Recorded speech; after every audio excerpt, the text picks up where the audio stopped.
The discovery. Anton's fascination with dinosaurs began at the age of 7 when his parents took him to a natural history museum. The enormous skeletons of creatures that once roamed the earth captivated his imagination, and from that moment, he dreamed of becoming a paleontologist. Now, at 12, his room was filled with books, models, and posters of various prehistoric creatures. One summer afternoon, while rummaging through the attic of his grandparents' old house, Anton stumbled upon an ancient-looking wooden chest. The chest was covered in dust and cobwebs, and it appeared as though it hadn't been opened in decades. His heart raced with excitement as he gently lifted the heavy lid. Inside, he found a collection of old maps, some faded photographs, and a peculiar-looking device. The device resembled an old-fashioned pocket watch but was much larger, with intricate gears and dials. The face of the device was inscribed with strange symbols that Anton had never seen before, but one thing caught his eye: a small brass plate with the words, "Protect the Past," engraved on it. Curious, Anton carefully picked up the device and turned it over in his hands. There was a small button on the side, and without thinking, he pressed it. Instantly, the room around him began to blur, and he felt a strange sensation, as if he was being pulled through a tunnel of swirling colors. Before he could comprehend what was happening, everything went dark. Chapter 2: The Jurassic World. When Anton opened his eyes, he was lying on his back in a dense jungle. The air was warm and humid, and the sound of rustling leaves and distant calls filled his ears. Slowly, he sat up and looked around, trying to make sense of his surroundings. This was definitely not the attic. The trees around him were enormous, with thick vines hanging down like giant snakes. The plants were unlike anything he had ever seen, with vibrant, exotic colors and shapes. As he stood up, brushing dirt and leaves off his clothes, he realized with a jolt of fear and excitement that he was no longer in his world. Am I in the past? Anton whispered to himself, his voice trembling with awe. Just as the thought crossed his mind, a shadow passed overhead. He looked up to see a massive creature flying through the sky, its leathery wings outstretched. It was a pterosaur, a creature Anton had only seen in books and movies. His heart pounded in his chest as he realized that he had somehow traveled back in time, to the age of dinosaurs. Anton's first reaction was to run, but his legs felt like jelly. Instead, he stood frozen, watching as the pterosaur disappeared into the distance. When he finally regained his composure, he began to explore, moving cautiously through the thick underbrush. The jungle was alive with sounds, some familiar, others terrifyingly strange. As he pushed aside a massive fern, Anton caught sight of a herd of creatures grazing in a clearing ahead. They were about the size of horses but had long, curved necks and small, beaked heads. These were hypsilophodonts, herbivorous dinosaurs that lived during the Jurassic period. For a moment, Anton forgot his fear. He had dreamed of this moment for years, seeing real dinosaurs up close. Carefully, he inched closer, trying not to startle the creatures. The dinosaurs seemed oblivious to his presence, continuing to munch on the lush vegetation. Suddenly, a loud roar echoed through the jungle, causing the ground to vibrate beneath Anton's feet. The hypsilophodonts immediately scattered, fleeing in all directions. Anton's heart leaped into his throat as he turned toward the source of the sound. Emerging from the trees was a creature that dwarfed everything around it, a Tyrannosaurus rex. The massive predator towered above the trees, its powerful legs propelling it forward with terrifying speed. Anton knew he needed to run, but his feet refused to move. Just as the T-Rex's eyes locked onto him, Anton finally snapped out of his paralysis and bolted in the opposite direction. He sprinted through the dense jungle, dodging trees and leaping over fallen logs, his heart pounding in his ears. The ground shook with each thunderous step of the pursuing predator. As he ran, Anton's mind raced. How had he ended up here? Was the device he found some kind of time machine? And more importantly, how was he going to get back home? The T-Rex let out another bone-chilling roar, spurring Anton to push himself even harder. Up ahead, he saw a rocky outcrop that might provide some cover. He veered toward it, hoping the steep terrain would slow the dinosaur down.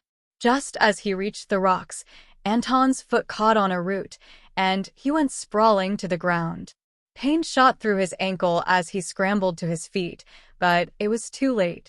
The T-Rex was almost upon him, its massive jaws open wide. In a moment of sheer panic, Anton fumbled for the device in his pocket. His fingers found the button, and he pressed it just as the dinosaur lunged at him. Chapter 3: The Struggle for Survival. Anton expected darkness or the swirl of colors like before, but instead, he found himself in the same place. Only now, the T-Rex was gone. The jungle was eerily silent, as if the entire world had held its breath. He looked around, confused. The rocky outcrop was still there, and the plants were the same, but something felt different. The air was cooler, and the light had a strange, almost otherworldly quality. Cautiously, Anton limped toward the outcrop, clutching the device in his hand. It had saved his life, but he had no idea how it worked or where it had taken him. He needed to find shelter and figure out what to do next. As he climbed the rocky slope, he noticed something unusual: footprints in the soft earth. They were human, but not like any shoes he had ever seen. The tracks were large and uneven, as if whoever made them was carrying something heavy or was in a hurry. Could someone else be here? Anton wondered aloud. His curiosity got the better of him, and he followed the footprints. They led him around the side of the outcrop and into a narrow crevice between two large boulders. The crevice widened into a small cave, and Anton hesitated at the entrance. The air inside was musty, and the darkness was impenetrable. Taking a deep breath, Anton stepped inside. He used the dim light from the entrance to navigate his way through the cave, his heart pounding in his chest. The footprints continued deeper into the darkness, and Anton followed them, careful not to make any noise. After what felt like an eternity, he saw a faint light ahead. It flickered like firelight, casting dancing shadows on the cave walls. Anton's fear grew as he approached the source of the light, but so did his determination to find out what was going on. Finally, he reached a large chamber, where a small fire burned in the center. Around the fire sat three figures, their faces obscured by the flickering light.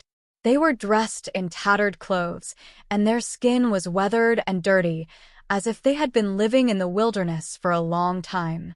One of the figures looked up as Anton entered the chamber. The man's eyes widened in surprise, and he quickly stood up, motioning for the others to do the same. "Who are you?" Anton asked, his voice trembling. The man hesitated for a moment before speaking. "My name is Dr. Charles Reed. These are my colleagues, Dr. Emily Carter and Dr. Samuel Hayes. We are scientists, just like you, I presume." "Scientists?" Anton repeated, confused. "I'm just a kid.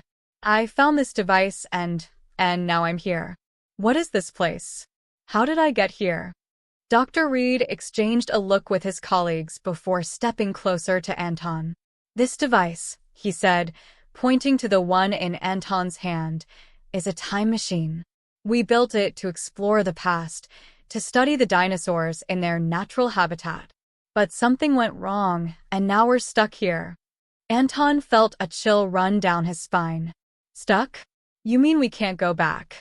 "We've tried," Dr. Carter said, her voice filled with frustration. "But every time we use the device, it takes us to a different time period, a different part of the past. We've been trying to find a way back to our own time for months." Anton looked at the device in his hand, his mind racing. But there has to be a way. Maybe we can work together and figure it out. Dr. Reed nodded, though his expression was grim.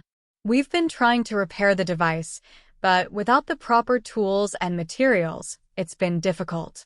But now that you're here, maybe we have a chance. Maybe together, we can find a way home. Chapter 4. The Plan. Anton sat by the fire, his mind reeling from everything he had just learned. The idea of being stuck in the past with no way home was terrifying, but the presence of other people, scientists no less, gave him a glimmer of hope. They had been here longer, and surely they had some plan or at least an idea of how to fix the situation. Where exactly are we? Anton asked, trying to grasp the full scope of their predicament. We believe we're in the late Jurassic period, Dr. Reed replied, adjusting his glasses. This area is now known as North America, though it looked very different in this era. The dinosaurs you've seen, the T-Rex, the Hypsilophodonts, confirm our suspicions. But why can't we just use the device to go back to our time? Anton asked, glancing at the time machine in his hand. It brought me here. It should be able to take us back, right? Dr. Carter shook her head. It's not that simple. The device is damaged. When we first arrived, we tried to return immediately, but something went wrong. Instead of going home, we were thrown further into the past, and every subsequent attempt only made things worse. Now the device seems to be malfunctioning entirely. It's unpredictable. Dr. Hayes, who had been quietly examining the device, spoke up. The machine wasn't designed for frequent use, without recalibration. We didn't account for the strain that multiple jumps would place on the temporal matrix. To put it simply, the more we use it, the more unstable it becomes. So, what do we do? Anton asked, feeling a surge of panic. Are we just stuck here forever? Dr. Reed placed a reassuring hand on Anton's shoulder. We're not giving up. We've been working on a plan.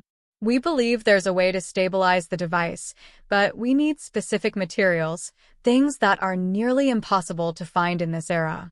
We've been searching for months, but progress has been slow. What kind of materials? Anton asked, eager to help. Metals and crystals that don't exist naturally in this time period, Dr. Hayes explained. We've tried to replicate them using primitive methods, but it's not enough. We need to find a source, perhaps remnants of an earlier or more advanced civilization.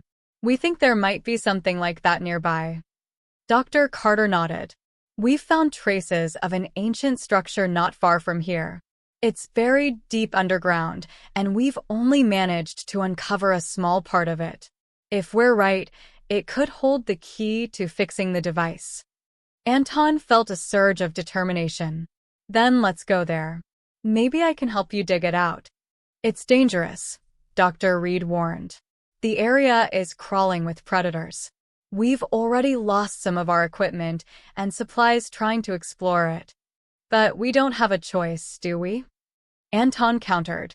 If we stay here, we'll never get back home. We have to try. The three scientists exchanged glances, and after a moment, Dr. Reed nodded. You're right. We need to act. Tomorrow morning, we'll head out at first light. Chapter 5. The Expedition. The next morning, Anton awoke to the sound of the jungle coming to life. The calls of distant dinosaurs echoed through the trees, and the air was filled with the scent of damp earth and greenery. The scientists were already awake, preparing their equipment and rationing what little food they had left. Dr. Reed handed Anton a makeshift pack filled with supplies. Keep this close, he instructed. Water, basic tools, and a knife. It's not much, but it could save your life out there. Anton nodded, fastening the pack over his shoulders. The reality of the situation was sinking in, and he felt a mixture of fear and excitement. He was about to embark on an adventure that no one from his time could have imagined, but it was also one that could easily end in disaster. The group set off just as the sun began to rise, casting long shadows through the dense jungle. Dr. Reed led the way, with Dr. Carter and Dr. Hayes close behind. Anton brought up the rear, keeping a close eye on his surroundings. Every rustle in the undergrowth made his heart skip a beat, but he forced himself to stay focused. The journey was grueling. The jungle was thick with vegetation, and the humidity was stifling. They had to navigate around treacherous terrain, including swamps and steep cliffs. At one point, they were forced to wade through a river, keeping an eye out for any signs of danger. As they trekked deeper into the jungle, Anton began to notice signs of something unnatural. The ground became rockier and strange. Angular stones jutted out from the earth, as if they were the remains of some long-forgotten structure. Vines and moss covered the stones, but beneath the vegetation, Anton could see carvings, symbols that resembled the ones on the time device. "We're close," Dr. Reed said, stopping to examine one of the stones. "These markings match those we found in the cave. This must be part of the structure we've been looking for." They pressed on, and soon the jungle began to thin out. The ground sloped upward, and in the distance, Anton could see the outline of a large hill. But as they approached, he realized it wasn't just a hill, it was a man-made mound, covered in earth and trees over centuries. "This is it," Dr. Carter said, her voice tinged with awe. "The structure is buried beneath this mound. We've only managed to uncover a small portion, but we believe it's a complex network of chambers and tunnels." Anton stared at the mound, a sense of foreboding washing over him. "What do you think it is? A temple? A fortress?" "We're not sure," Dr. Hayes replied. "But whatever it is, it's ancient, possibly older than humanity itself. If we can find a way inside, we might find the materials we need to repair the time device." The group set to work, clearing away vegetation and digging into the earth. The progress was slow, but Anton's excitement grew with each shovelful of dirt they removed. Finally, after hours of labor, they uncovered what appeared to be the entrance to a tunnel. The entrance was narrow, just wide enough for one person to squeeze through at a time. The walls were lined with smooth, polished stone, and the air inside was cool and damp. A faint, eerie glow emanated from deeper within the tunnel, casting long shadows on the walls. "Stay close," Dr. Reed instructed, his voice barely above a whisper. "We don't know what's down here, and the structure could be unstable." One by one, they entered the tunnel, moving cautiously through the darkness. The glow grew stronger as they advanced, and Anton realized it was coming from clusters of crystalline formations embedded in the walls. The crystals pulsed with a soft, ethereal light, illuminating the path ahead. As they ventured deeper into the structure, the tunnel widened into a large chamber. The walls were covered in intricate carvings depicting strange, otherworldly scenes, battles between monstrous creatures, towering cities, and what appeared to be portals or gateways between different worlds. "This is incredible," Dr. Carter murmured, running her fingers over the carvings. "These aren't just decorations, they tell a story. But what does it all mean?" Anton was about to ask the same question when he noticed something in the center of the chamber. A large, circular platform made of the same polished stone as the walls. The platform was engraved with the same symbols as the time device, and in the center of it sat a tall, crystalline obelisk. Dr. Hayes approached the obelisk, his eyes wide with amazement. "This must be the power source, the key to stabilizing the time device. If we can extract some of the crystals, we might be able to repair the machine. But we need to be careful," Dr. Reed cautioned. "We don't know what kind of energy we're dealing with here. One wrong move, and we could trigger something catastrophic." Anton felt a shiver run down his spine. The air in the chamber seemed to hum with energy, and he couldn't shake the feeling that they were being watched. But they had come too far to turn back now. As Dr. Hayes began to carefully remove one of the crystals from the obelisk, the chamber suddenly shook, as if the entire structure was coming to life.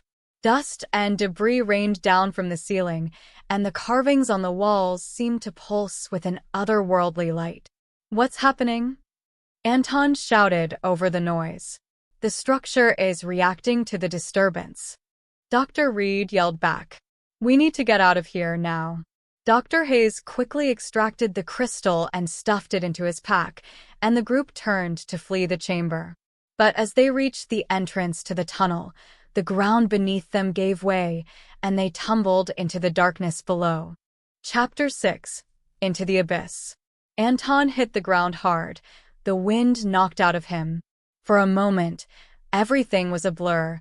The sounds of crumbling stone, the shouts of the scientists, and the distant roar of the jungle above. When he finally regained his senses, he realized they had fallen into a lower chamber, even deeper underground. "Is everyone okay?"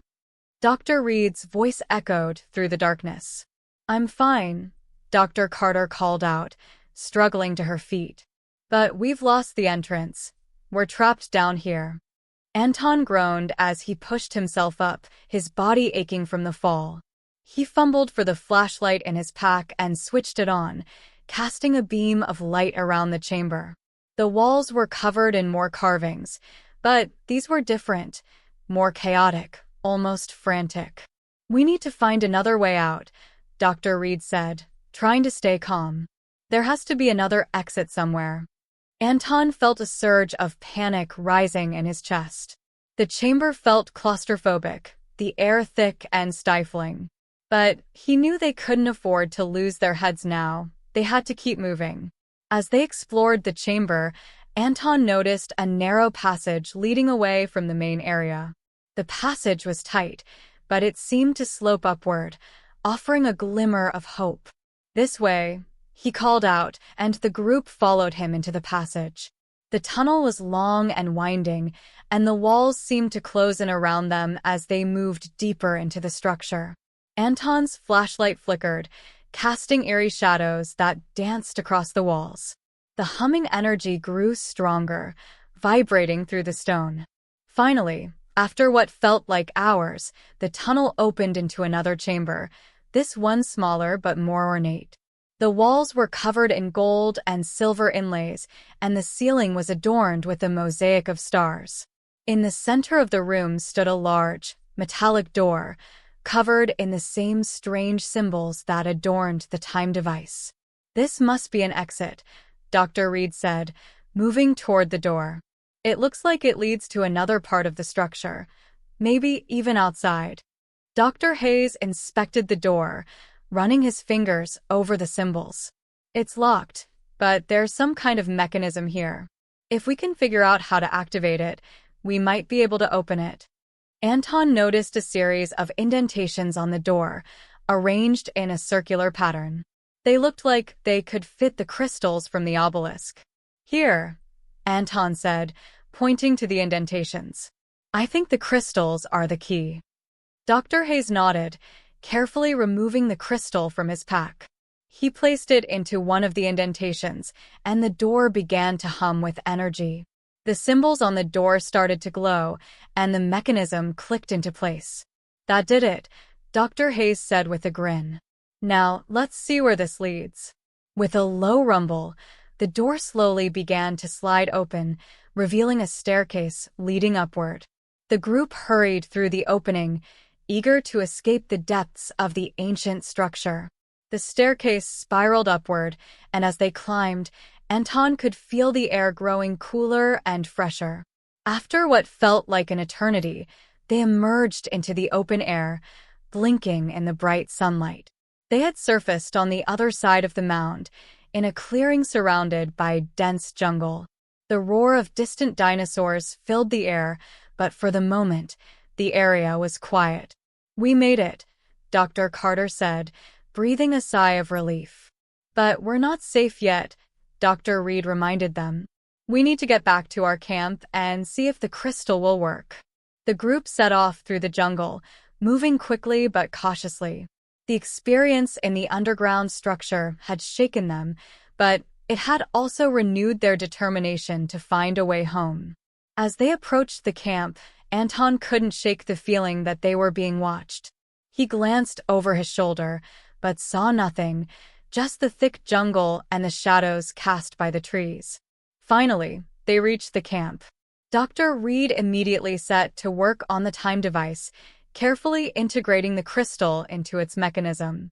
Anton watched nervously, hoping against hope that this would be the solution they needed. After what felt like hours, Dr. Reed finally stepped back from the device, wiping sweat from his brow. "It's done," he said, his voice tense with anticipation. "We should be able to make a controlled jump back to our time." "Should?" Anton asked, his voice trembling. Dr. Reed gave him a reassuring smile. "There's always some uncertainty with time travel, but this is our best shot. We need to move quickly. We don't know how stable the crystal will be." The group gathered around the time device, and Dr. Reed began to activate it. The device hummed to life, the symbols on its surface glowing brightly. The air around them seemed to warp and distort, just as it had when Anton first arrived. "Here we go," Dr. Reed said, his voice barely audible over the noise. Anton felt a strange sensation, as if the ground beneath him was falling away. The world around him blurred and twisted, and for a moment, he felt as though he was being pulled in every direction at once. Then, with a sudden jolt, everything went black. Chapter 7: A New Beginning. When Anton opened his eyes, he found himself lying on a cold, hard surface.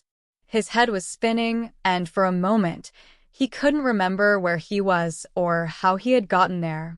Slowly, the memories came flooding back: the jungle, the dinosaurs, the ancient structure. He sat up, blinking against the harsh light, and realized that he was no longer in the prehistoric world. He was back in the attic, surrounded by the dusty old boxes and the chest where he had first found the time device. "Anton? Anton, are you okay?" He looked up to see his parents standing in the doorway, their faces filled with concern. Behind them were Dr. Reed, Dr. Carter, and Dr. Hayes, all looking just as bewildered as he felt. "You're back," his mother cried, rushing to his side. "We were so worried. You disappeared without a trace." Anton struggled to find the words to explain everything that had happened. I found a time machine," he stammered. "It took me back to the age of dinosaurs. We were stuck there, but we found a way back."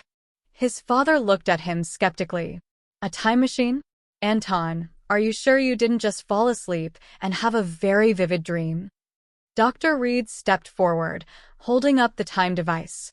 "He's telling the truth. This device is real, and it has the power to manipulate time. We've been working on it for years, but we had no idea it would be this dangerous." Anton's parents exchanged glances, clearly unsure of how to react. But before they could say anything, Dr. Carter stepped forward.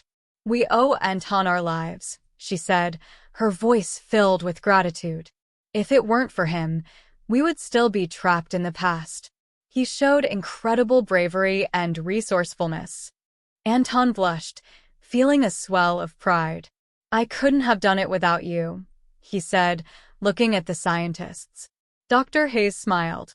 "This was a team effort. And now that we're back, we need to make sure this device is kept safe. It's too powerful and too dangerous to be used carelessly." Anton's parents nodded, finally beginning to understand the gravity of the situation. "We'll do whatever it takes to protect it," his father said. As the scientists carefully secured the time device in a protective case, Anton couldn't help but feel a pang of sadness. Despite all the danger, the adventure had been the most incredible experience of his life. But he knew that it was too risky to ever use the device again. "Will I ever go back?" Anton asked quietly, more to himself than to anyone else. Dr. Reed heard him and placed a hand on his shoulder. "Maybe one day," he said. But for now, it's best to leave the past where it belongs. You've already lived an adventure that most people could only dream of. Anton nodded, understanding the wisdom in those words. He had seen and done things that no one else ever had, and that was something he would carry with him for the rest of his life. As the scientists prepared to leave, Anton's mother hugged him tightly. "We're just glad you're safe," she whispered. "No more time travel, okay?" Anton smiled. "Okay, Mom. No more time travel." But as he watched the scientists walk away, he couldn't help but feel a spark of curiosity. The world was full of mysteries, and who knew what other adventures awaited. For now, though, he was content to stay in the present, at least, until the next big discovery came along. The legacy. Years passed, and Anton grew up to become a renowned paleontologist, just as he had always dreamed. He traveled the world, uncovering fossils and studying the ancient creatures that had once roamed the earth. But no matter how many discoveries he made, nothing ever compared to the adventure he had as a child. The time device was kept hidden, its secrets guarded by the scientists who had survived the journey with him. They never spoke of it again, and it remained a closely held secret, known only to a select few. But every now and then, when Anton was alone in his study, he would take out the small, brass device that he had found in the attic all those years ago. He would turn it over in his hands, remembering the incredible journey it had taken him on. And he would wonder, just for a moment, if there were other worlds, other times, still waiting to be explored.